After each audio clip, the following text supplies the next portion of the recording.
Does expensive pizza flour actually make better pizza? Today we're putting cheap and expensive pizza flour head to head to find out if the premium stuff is really worth the money.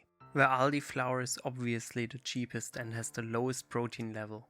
The Caputo Pizzeria and the Nuovola are quite pricier and contain more protein. While I prepare a standard 65% hydration direct dough in the background, let's talk about what pizza flour is and what factors define a high quality flour. Tipo 00 refers to a very finely milled flour.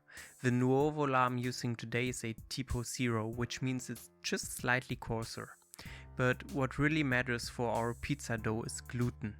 You can think of gluten as a strong elastic net that traps the air inside the dough. The stronger this network is, the better the dough can hold the gas and can handle higher amounts of water. Gluten is a protein, so generally a higher protein content can indicate more gluten, but here's the catch: not all protein in flour actually forms gluten. The quality of the wheat matters as well.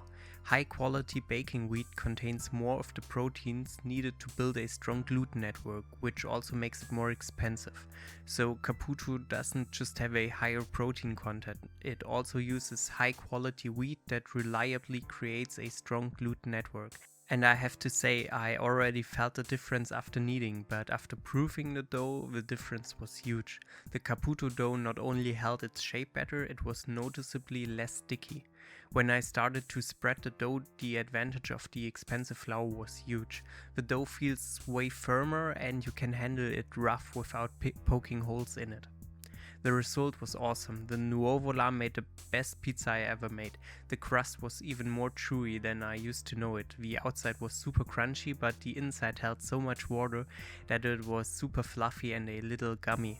As a conclusion, I have to admit that you feel and taste a noticeable difference and that it's really worth it to buy a proper pizza flour. Now at the end, it would be great if you support me by liking this video. Thank you for watching.